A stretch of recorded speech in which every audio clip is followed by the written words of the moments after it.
You are way earlier to Bitcoin than you think. Prices that sound crazy today, like $100 million per Bitcoin, I do not think are crazy. In fact, I think that even at $100 million US per Bitcoin, it's still going to be very early. Now, why do I say that with such high conviction? It's because I'm looking at Bitcoin through the lens of a perspective of global adoption and using a comparison of the internet when comparing it to Bitcoin. So a lot of people, when they look at Bitcoin price, they're trying to think of it in relation to where we are in the current moment. But I would encourage you, ignore that kind of worldview for a moment and instead focus upon the first principles perspective of how many people have adopted Bitcoin to date, where are we when compared to the internet at a similar period of time, and where are we going from here over the course of the next couple decades. So without further ado, let's talk about this chart on the screen here.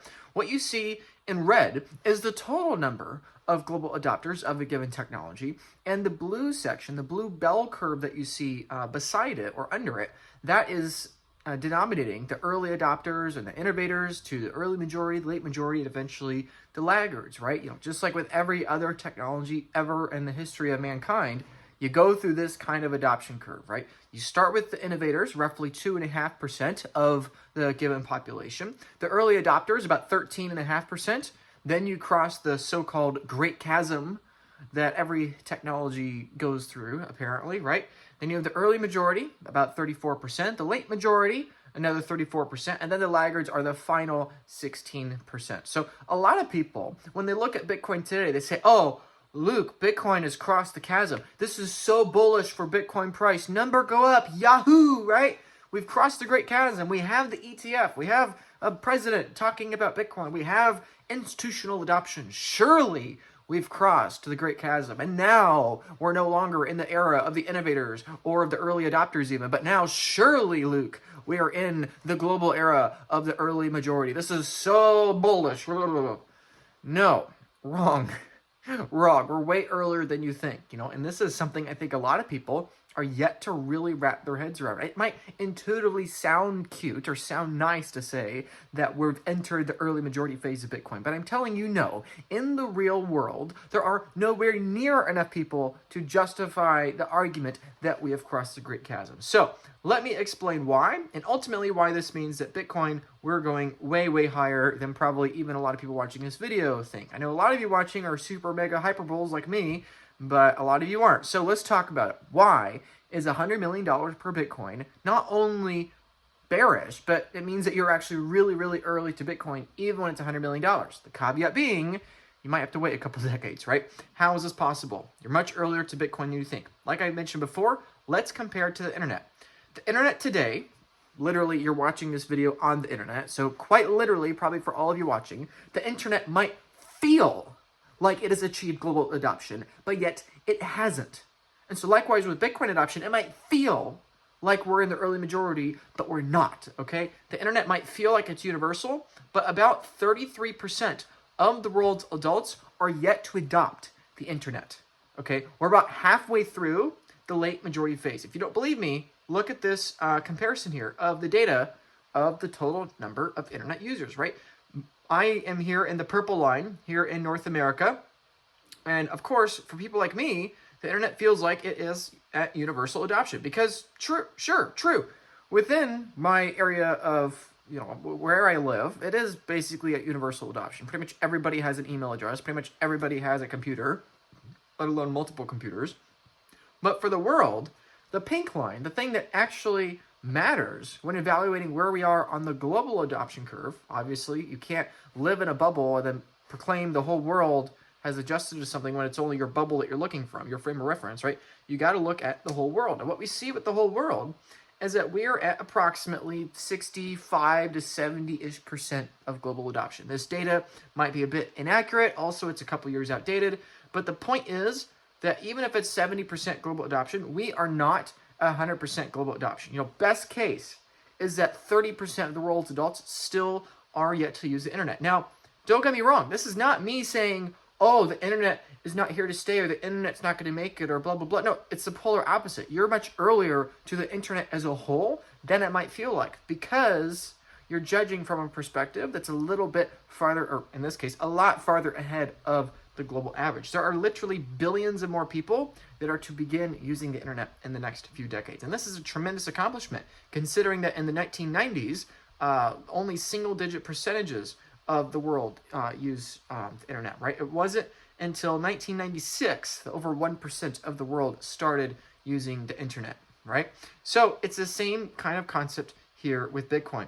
In future decades, you will feel like you're living in a hyper-Bitcoinized world where literally everybody is using Bitcoin because your circle of experience, your circle of friends, your circle of Bitcoin people, where you're living, right, the country you're in, probably that place in the world is going to be living in a hyper-Bitcoinized world, right? So the internet might feel like it's reached total adoption because we're biased by our bias here in America, but likewise, you probably are going to be experiencing a hyper-Bitcoinized world where you pay for Bitcoin literally everywhere you go, and you save in Bitcoin, you denominate in Bitcoin, and everybody you associate with does the same. You're going to be living in that world decades before everyone else in the same way that you were a full internet adopter, literally watching this video and hopefully liking and subscribing this video before most people even have access to YouTube. Or not most people, but many billions of people still have access to that, right? So let's talk about Bitcoin, because ultimately that's what you care about, right? Internet, schminternet, old news apparently, whatever, right? Let's talk about Bitcoin, the next global adoption curve. $100 million US per Bitcoin, in my opinion, is more likely than $100,000 per Bitcoin in the mid-21st century. For me, I'm defining the mid-21st century as between 2040 to 2060. I think that's a fair estimate there. My point here is that I'm not saying I know what Bitcoin price is going to do. But if I were to guess, is it more likely that the fiat Bitcoin price at some point between 2040 to 2060 dips below $100,000 or wicks just above $100 million per Bitcoin? I think $100 million per Bitcoin is more likely than it dipping down, right? Quite literally, I think a 1,000x is more likely than us staying flat over the next 20 to 40 years, right? In the same way with the internet, if we're here in this era of the internet in the 1990s, I think it's more likely the internet's going to continue and we're going to surpass 1 billion users than we are going to return to 1 million users. That might sound crazy to people in this era and time. However, I think once you understand Bitcoin and you understand that its incentive and its feedback loop is just to continue growing, I don't see any reason to expect why the next 1,000x in user growth, or next 1,000x in price, I should say, is any less likely than going backwards a 10x or a 100x over the course of the next couple of decades, right? Let's talk about this chart again, right? Now, again, a lot of people would disagree with me and say, Luke, you're insane for being so hyper bullish on Bitcoin and talking about $100 million Bitcoin, right? They'll comment down below, let's get to X dollar amount first, right? Let's get to $1 million first or whatever. And sure, obviously, we have to get to $1 million first before we even think about getting to $100 million. But again, let's zoom out and look at total adoption curve. The innovators phase ends when there's 2.5% of adoption. And if we're looking on the world stage, because Bitcoin is a global network here, I think that's a fair way to look at it. At what point does Bitcoin exit the innovators phase and enter the early adopters phase? When we surpass 2.5% of global adoption. Now, where are we today?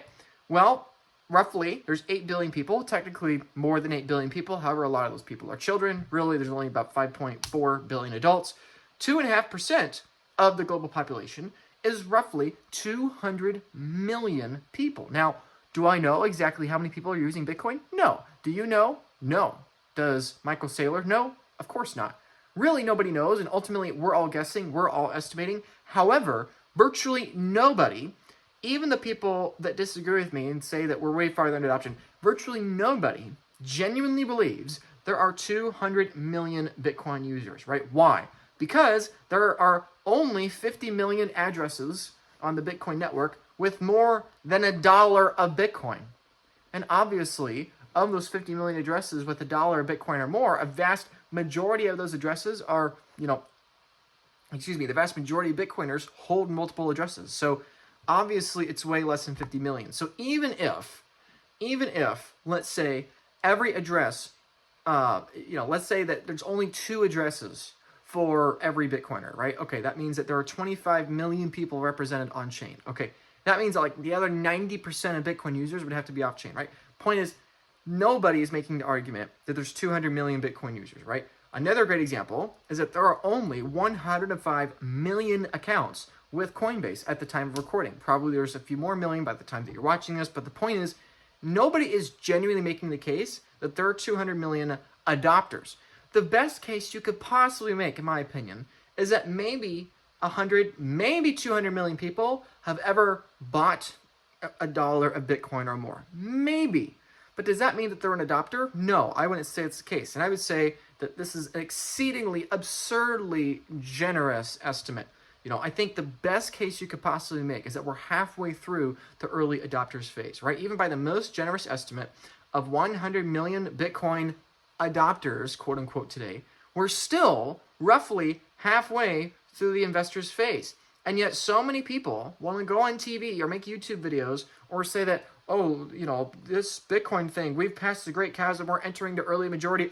No, no way. We are 10 times earlier in terms of global percentage. We're roughly 10 times earlier than where we should be if we were expecting to have surpassed the 16% global adoption era and entering into the early majority, right? We're not at 16%. We're somewhere closer to 1.6%. Bitcoin has not crossed that great technological chasm. I don't know what that chasm will be, and obviously that's more of a concept than a law written in stone. But the point is that we quite literally have to 10 to 100x the number of Bitcoin adopters, the number of Bitcoin users, all the way up to probably over 1 billion, probably closer to 1.3 billion people first. First, that's what we have to do, right? If you believe that we need 1.3 billion people, roughly 16% of the global population, to enter into the early majority phase, then we need to probably 100x the number of users from 13 million adopters all the way up to 1.3 billion, right? Bitcoin at its current price is not priced in at pricing in the early majority. It's priced in at maybe 1 to 10% of where we need to be to enter the early majority, right? Now, again, this might seem a bit hyperbolic. This might seem like just grasping for straws out of thin air, but I really don't think it's the case for those that are paying attention. What should you be paying attention to? The internet. Let's use the internet as an example. The internet was at 0.1% global adoption in 1990. When did it reach 20% global adoption? Undeniably well within the beginnings of the early majority phase. Even with moderate error bars, by 2007, you're undeniably looking at roughly 20% of global adoption. Maybe 16%, maybe 24%, you don't really know, but roughly 20% global adoption in 2007. Okay, let's look at the chart. That's what we're looking at. In the year 1990, less than 0.1% of the world had adopted the internet. By 1991, we're still looking at less than 0.1% of the world. Finally, by 1992, right? So I'm being extra generous here and saying that this estimate is wrong, and we actually hit 0.1% global adoption 2 years earlier in 1990. But even assuming that, we didn't hit 20% global adoption until 2007. Now again, the internet felt like it was adopted a lot earlier by those of you watching this video right now, because most of you watching this video right now happen to live in North America or Europe, right? And so, of course, for people like you or me, 2007 sounds way too late to be talking about a 20% global adoption, yet that's what it was. Roughly 20% global adoption as late as the year 2007. That's roughly 17 years. Again, 19 years if you want to, go with what the chart says of 1992, but we'll try to be even more a little conservative here and say that this chart is wrong and that it was 1990. Okay, that's a 17-year time period. Actually, no, that's wrong. I should be saying 15 years, not 19 years. Point is that it takes a very long time. It took almost 2 decades for the internet to go from 0.1% to 20% global adoption. Likewise, let's come back to Bitcoin. Bitcoin has gone from no value, nothing. It didn't have an exchange price for the first 18 months or so of its existence. Bitcoin went from a $0 market cap to multiple trillions of dollars in market capitalization, with, in my opinion, what I estimate being about half of 0.1%, aka 0.05% of global adoption, roughly 4 million people. Now, I know a lot of people in the comment section down below, because they're not hardcore fans that have subscribed to the channel for future videos and updates, these kinds of people like to say, oh, well, that's not true, or that you're trying to be too much of a hyperbole, and okay, fine, fair enough. Maybe there's more than 4 million people that have adopted Bitcoin. Maybe there are. Maybe you're right. Maybe I'm wrong. I really don't think that's the case, though. When you look at the number of users on chain, when you look at the number of transactions in any given 730 or 365-day period, right? When you look at the amount of on-chain usage, when you look at the reports and filings of the Bitcoin treasury companies, of the Bitcoin ETFs, of the paper forms of Bitcoin, of the Bitcoin exchanges, when you look at everything and try to cross-reference everything, it seems pretty clearly to me, if we're looking on-chain, off-chain, with legal reporting or with, on-chain metrics or whatever it is, I think you'd have a really hard time making the case that there are tens of millions of people using Bitcoin beyond more than like $1 or $10 or so, right? So in my opinion, I think we're looking at about 4 to 5 million people that are actually using Bitcoin. That, as a percentage of global population, is about 0.05%. And so Bitcoin adoption might feel like it's coming along tremendously because 10 years ago, in the mid-2010s, there were maybe 1 million Bitcoin users, and now there's like 5 times as many. Bitcoin might feel huge today, but actually we're just barely scratching the surface. There's no way we've surpassed 16% global adoption. Now we're entering the early majority. There's no way. Maybe you can make the case for 0.5%. Maybe you can make the case for 1%. Maybe 5% if you're slightly delusional. But if you're actually believing that there are billions of users in the Bitcoin network and we somehow have entered the early majority phase for Bitcoin, I don't know what you're smoking, but it probably ain't Bitcoin, right? By the time Bitcoin is roughly at the 15 to 20% range for global adoption, in my opinion, roughly in the mid-21st century, right? Again, I have absolutely no idea when that will happen, but the best example we have to go off of is the internet. So let's compare it to the internet. So roughly 15 to 35 years from now, okay, roughly 2 billion users. Okay, how did it get that number? Well, if we assume the human population is roughly 10 billion in the mid-21st century, and we're looking at roughly 20% global adoption, then we're looking at roughly 20 billion people on the high end, right? So if we're, 2 billion people on the high end. If we're looking at roughly 2 billion people, somewhere between 1.5 to 3.5 decades from now, that is roughly a 500x increase in the number of users. Now, we know that every single time the number of users in the network doubles, that the Bitcoin price more than doubles, right? If you don't believe me, we can look at history. The number of users has increased by a factor of thousands and tens of thousands. However, the Bitcoin price has increased by a factor of millions. And so even with diminishing returns per every percentage amount of users entering the network, still, I think it's conservative to say that a mere 500x increase in users is going to result in probably at least a 100x in Bitcoin price. Even higher if we're thinking in nominal terms. Because again, there are massive error bars here, and I'm just a dude talking into the camera here, trying to give you my perspectives, right? I don't know everything. I don't have a crystal ball or an orange crystal ball, obviously, right? So maybe I'm too bullish. Maybe I'm too bearish, right? So let's take the benefit of the doubt.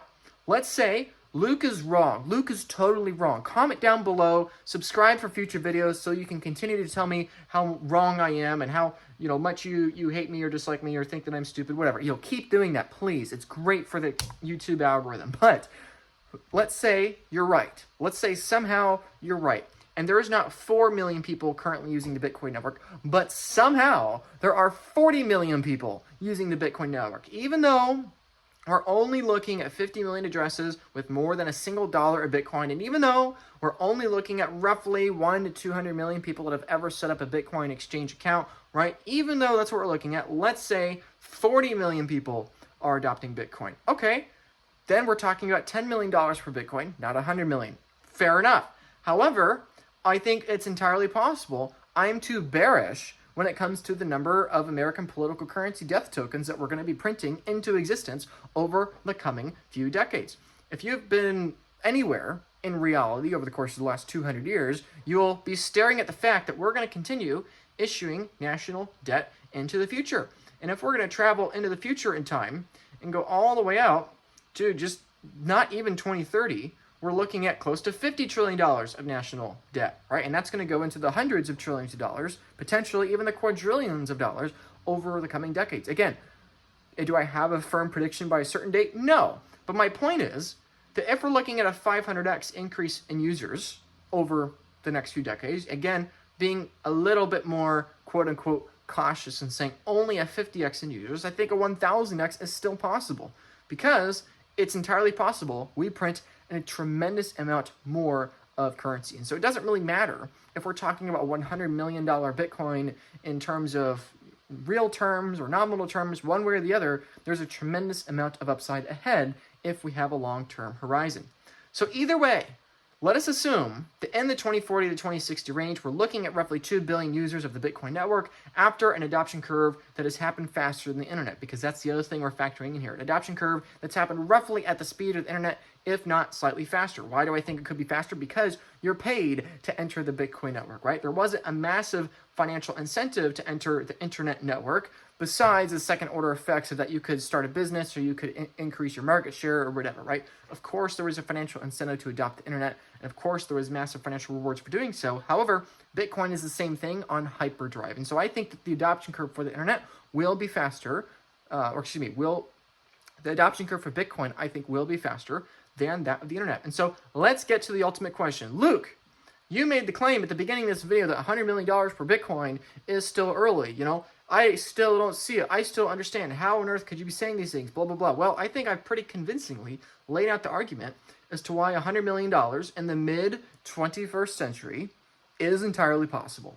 We're easily looking at a 50x to a 500x in the number of global users, and we're easily looking at a nominal price significantly higher because we'll keep printing political currency units, because we're on a Ponzi scheme that is, trending towards destruction, right?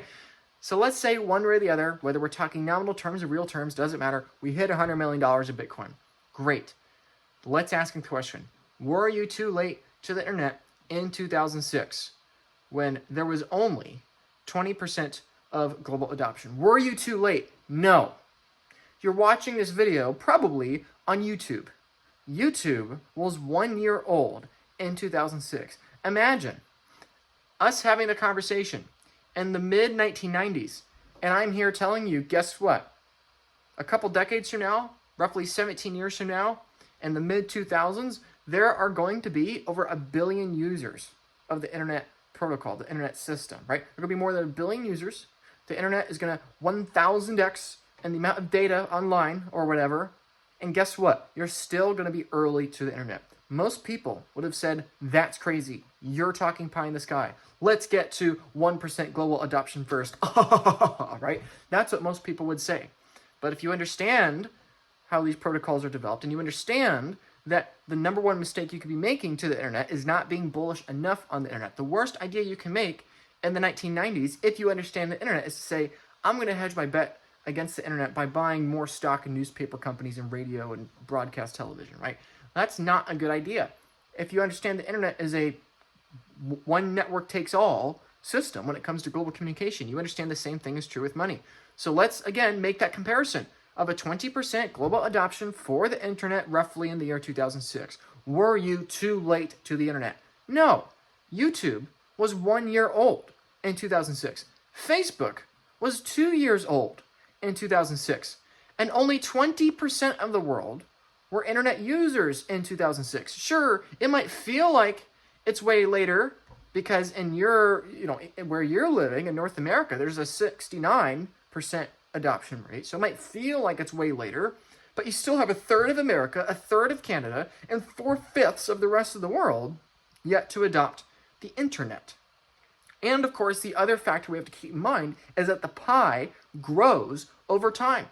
Even if you were at 100% global adoption of the internet in the year 2006, you still would not be too late to the internet, because between 2006 and the time we've you watching this video, at least 2 billion more people have been added to the global population. And hopefully, people have become more economically productive in that time as well. So the number of humans is growing, absolutely. The amount of productivity per human is growing, absolutely. And the relative share of the global population on this network that you're using is also growing.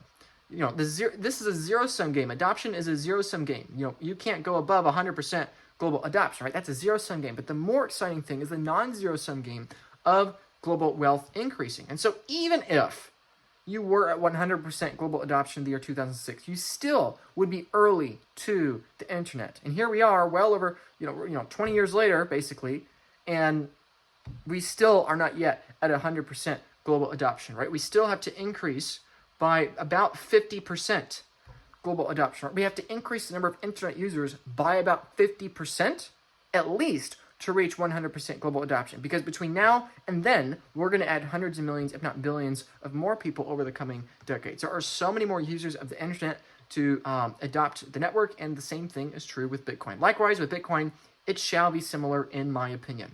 In the future, not now, but in the future, we're going to be looking at 2 billion users of the Bitcoin network with roughly a $200 trillion market capitalization. Assuming there's roughly $2 quadrillion worth of global assets, that's about 10% of global assets. In my opinion, I think even that is wildly conservative. If that were to happen, that's $100 million per Bitcoin. And that would be roughly 20% global adoption, assuming 10 billion people. Of course, all these numbers are going to be wrong, but the point is, even if I'm off by a factor of 10 or a factor of 100 to the upside or to the downside, I think being too low here, being too bearish is very possible here with what I'm saying. But even assuming these things, assuming billions of users, assuming a multi-centitrillion-dollar market cap, assuming a double-digit percentage of global assets value, and assuming a centimillion-dollar Bitcoin, you're still early.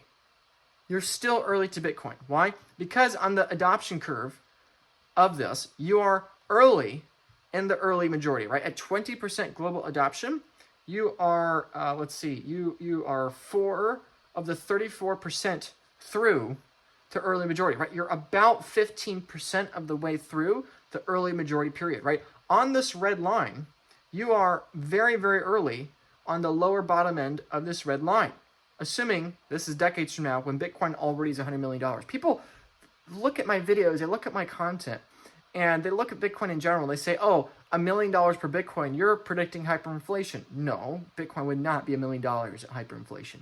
Oh, Luke, you're talking about $100 million Bitcoin. That would only ever happen if the dollar were to hyperinflate and literally every single person in the world used Bitcoin. Ha ha ha, you're so dumb. It's like, I actually don't think that's the case. If we're going from very, very, very early innovators into roughly 15% of the way through early majority, we could be looking at $100 million per Bitcoin, not at the top end of this curve in the period of late majority and laggards. We're going to be looking at $100 million Bitcoin in this early part of the curve. And imagine if that's exactly the route that we follow, that over the course of the next couple decades, we go from less than 1% to roughly 20% global adoption. And then the second half of this curve is when all the political currencies begin to hyperinflate, when they begin to collapse, and all that other economic value from the political currency networks begins to capitulate into Bitcoin. I know that kind of multi-decade timeline might seem crazy to people today. They really want things to happen faster, but the reality is that if you want to change the world, it's probably going to take some time. So my point here is that I am certain to be technically wrong. These are all just numbers and theories and guesses using the internet as an example, comparing it to Bitcoin, predicting out decades in the future. So I am certain to be wrong. People decades from now will be able to look back at this video and say, oh, haha, Luke was so bearish on this point. He was so bullish on this point. He was way too low here, way too high there. Okay, sure, fine. I admit that. I'm going to be technically wrong. However, I believe I'm directionally correct. And I believe that Bitcoin at $100 million, even though it will feel expensive in the moment, it will still be early relative to where it's going in the future. If you enjoyed this video and you're still watching here at the end of the video, I would highly encourage you to take the next step and book a call with me. Let's have a conversation. Let's talk about how to help you increase your Bitcoin stack. Because every single additional Bitcoin that you're able to stack right now is another $100 million of future profit that you're going to be able to make. And so it's really important. Your number one return on investment at this point in time in Bitcoin's history is to stack more Bitcoin. You should be worried less about what the price is going to do next week. You should be worried more about how to increase your Bitcoin stack when you have the ability to do so. My average stacking results for my clients is about a 70% increase. I directly and indirectly work with about 500 clients via, the company I'm associated with, Bitcoin Advisor. More than happy to help you, for literally everyone worked with, whether they're from the United States or from international, whether they have a small amount of Bitcoin, like less than a tenth of a Bitcoin, or a very large amount of Bitcoin, literally hundreds of Bitcoin. For all of them, the goal is help them figure out ways to increase their Bitcoin stack, because that's the biggest need that you probably are facing right now. So If you want to have a conversation about increasing your Bitcoin stack, feel free to book a call with me. If you don't want to go that route, but instead you would just like more free content delivered to you via this protocol we call the internet, feel free to like, subscribe, and share this video with those in your life. And ultimately, the important takeaway from this video, if nothing else, is that you probably are not bullish enough on Bitcoin. And the upside for Bitcoin, when priced in terms of dollars, is way higher than you expect. Why? Not because of some doomsday gloom predicting perspective, oh, hyperinflation, the world's going to collapse, but just looking at the basics of reality of where we are today with global Bitcoin adoption and where we're probably going, and looking at technological adoption curves like we have in the past. Maybe I'm wrong. Maybe Bitcoin doesn't go to $100 million in my lifetime or your lifetime. But I think directionally, we are on the right path. And eventually, as Bitcoin becomes a larger and larger percentage of global adoption, the price is just going to go up and up and up indefinitely. So please subscribe, book a call if you want to have a conversation, and otherwise escape the fiat Ponzi scheme and embrace the new Bitcoin global adoption race. Congratulations on being in the early adopters phase. This is not something to take lightly. You are firmly in the innovators phase, not in the early majority, not even in the early adopters. You are in the innovators phase. Thank you, fellow innovators, and I'll see you in the next video.